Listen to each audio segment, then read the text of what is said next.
जीवन का असली दुख। एक समय की बात है, नगर में रहने वाला सुनील नाम का एक लड़का अपनी जिंदगी से बहुत निराश था।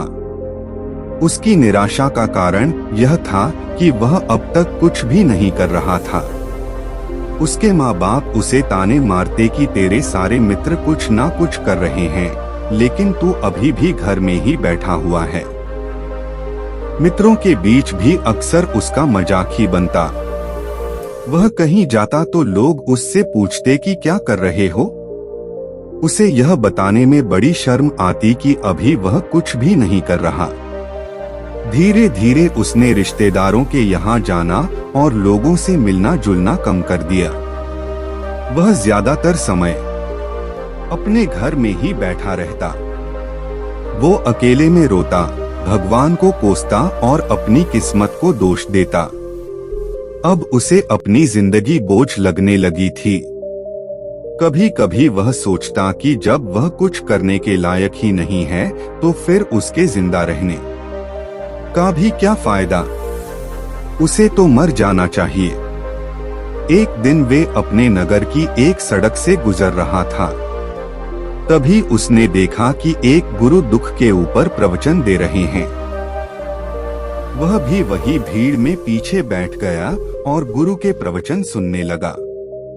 गुरु बोल रहे थे कि दुख एक गुरु की भांति होता है जो हमें जीवन की सच्चाई दिखाता है और हमें सही से जीवन जीने का तरीका सिखाता है।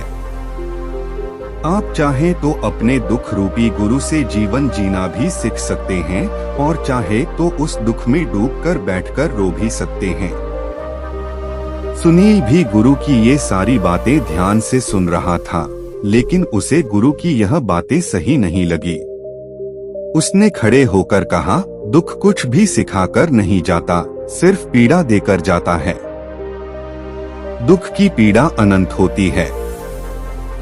ऐसा लगता है इसके बाद कुछ भी नहीं होने वाला, कुछ भी नहीं मिलने वाला। मृत्यु भी उसके सामने छोटी लगने लगती है। गुरु ने कहा, आखिर क्या दुख है तुम्हें? सुनील ने अपना सारा दुख गुरु के समक्ष कह सुनाया और पूछा, क्या आपके पास मेरे इस दुख का कोई समाधान है? यह सुन गुरु मुस्कुराए और बोले, जिस दिन तुम्हारे जीवन में सच्चा दुख आए उस दिन मेरे पास आना, मैं तुम्हारे दुख का समाधान अवश्य करूंगा। इतना कहकर गुरु वहां से चले गए। सुनील ने सोचा, क्या मेरा दुख सच्चा नहीं है? क्या जिसमें से गुजर रहा हूँ वो छोटा है? कोई भी मेरे दुख को नहीं समझ सकता। जब माँ बाप नहीं समझ पाए तो गुरु क्या समझेंगे? अपने दुखों से परेशान होकर सुनील ने एक निर्णय लिया कि अब वह कुछ करके दिखाएगा। उसने एक छोटा सा व्यापार शुरू किया, लेकिन उसमें उसे सफलता नहीं मिल रही थी, पर उसके घर वाले खुश थे कि वह कुछ तो प्रयास कर रहा है। वह अपने व्यापार में जुटा रहा और उसे धीरे धीरे सफलता भी मिलने लगी।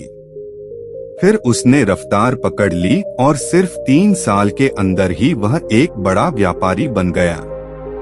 अब सुनील के चारों तरफ ऐसे बहुत से लोग थे जो उसकी चिंता करते थे, उसे पसंद करते थे, उसके काम की प्रशंसा करते थे।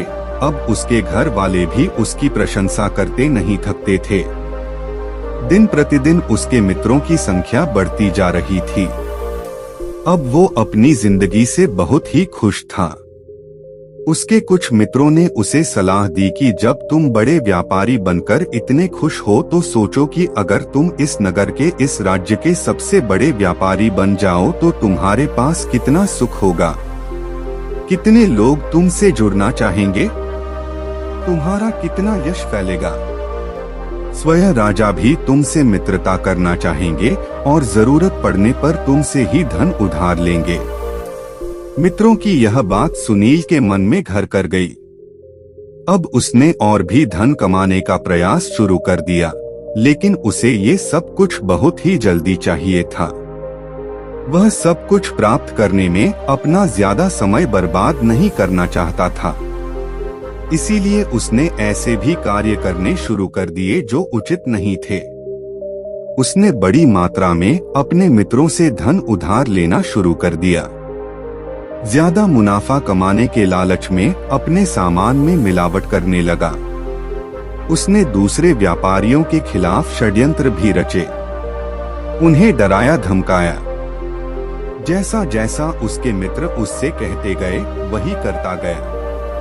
वह इन तरीकों से ज्यादा धन तो कमा रहा था, लेकिन अब उसके जीवन में सुकून नहीं रह गया था। उसके मन की शांति गायब हो गई थी। उसे रातों में नींद नहीं आती थी।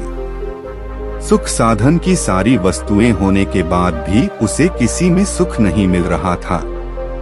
एक दिन सुनील अपनी बग्गी में सवार होकर कहीं जा रहा था, तभी रास्ते में उसे गुरु का आश्रम दिखा। वह रुक गया।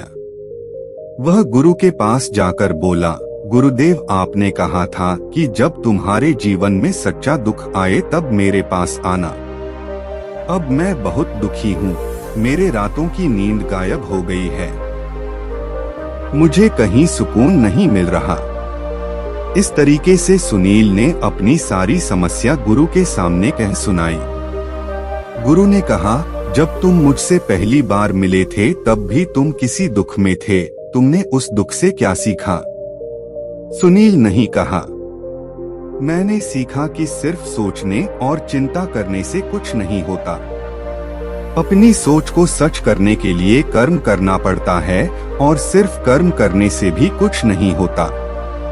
अपने कर्म को अंतिम पड़ाव तक ले जाना भी आवश्यक होता है।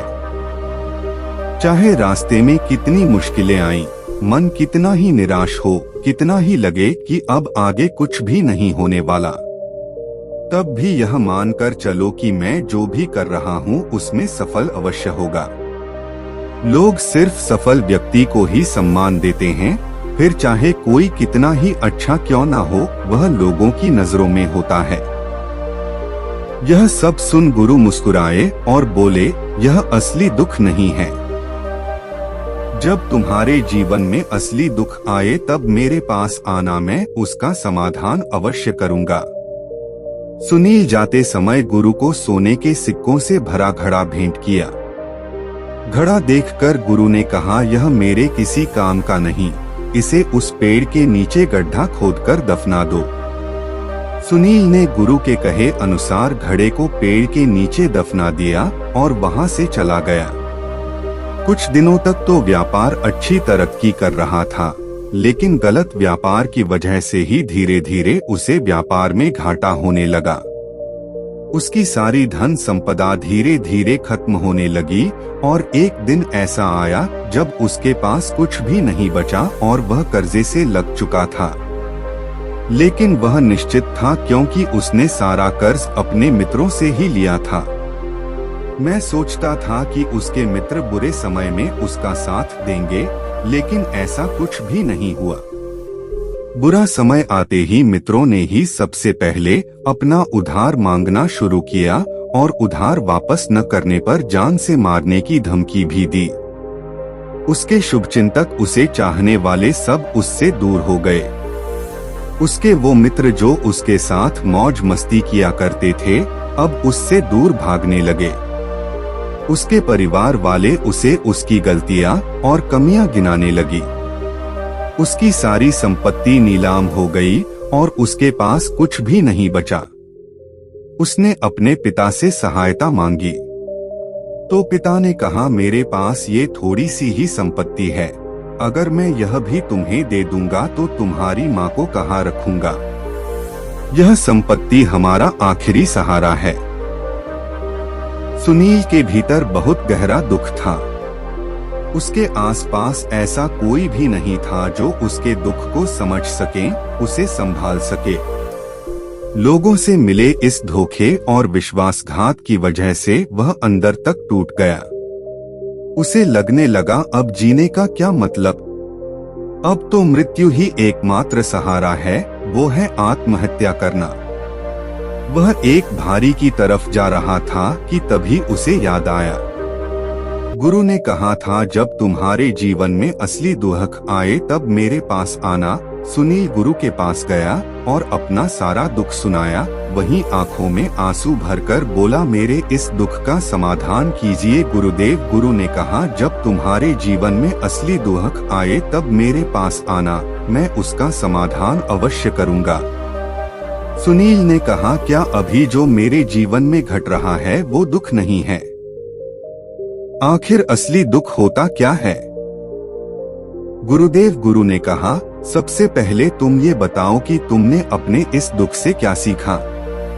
सुनील ने कहा, मैंने सीखा कि जो लोग हमारी सफलता, हमारी तरक्की की वजह से हमारे जीवन में आए हैं, वो हमें धोखा अवश्य देंगे, क्योंकि वह बुरे समय में हमारे साथ खड़े नहीं होंगे। वह केवल अच्छे समय में हमारा फायदा उठाएंगे और बुरे समय में छोड़कर चले जाएंगे। भरोसा केवल उन्हीं लोगों पर करना चाहिए जो हमारे बुरे समय में, असफलता के समय में हमारे साथ खड़े रहते हैं। लेकिन ऐसे लोग बहुत ही कम होते हैं, पर जिसके पास होते हैं उन्हें उनकी कदर करनी चाहिए, उनका अपमान नहीं करना चाहिए। मैंने यह भी सीखा कि कभी किसी के खिलाफ षड्यंत्र नहीं रखना चाहिए। ईमानदारी और धैर्य के साथ अपना काम करना चाहिए और कभी लालच नहीं करनी चाहिए। अपना सारा दुख और अनुभव बताने के बाद सुनील आंखों में आंसू भरकर गुरु के सामने बैठा रहा। थोड़ी देर बाद गुरु उठे और उस पेड़ के नीचे गड्ढा खोदकर वह घड़ा बाहर निकाला जो सोने के सिक्कों से भरा हुआ था, और उसे सुनील को दे दिया और कहा, जब तुम्हारे जीवन में असली दुख आए तब मेरे पास आना। सुनील ने गुरु को धन्यवाद दिया और उन्हें प्रणाम करके वहां से चला गया। उसने उस ढंग से एक छोटा व्यापार शुरू किया।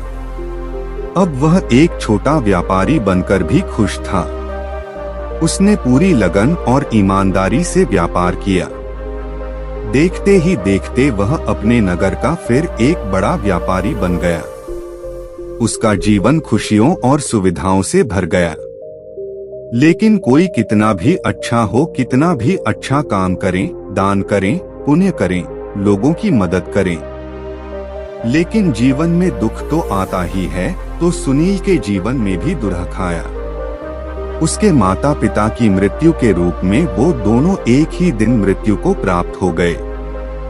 सुनील अपने माता पिता से बहुत प्रेम करता था, इसलिए उसे उनकी मृत्यु से बहुत गहरा आघात पहुंचा। वह उन दोनों के पार्थिव शरीर को शमशान घाट ले गया, जहां उनकी अंतिम क्रिया की गई। वहां उसने अपने माता पिता के शरीर को जलते हुए देखा तो उसका मन बेचैन हो गया। उसके अंदर बहुत से प्रश्न उठने लगे हैं।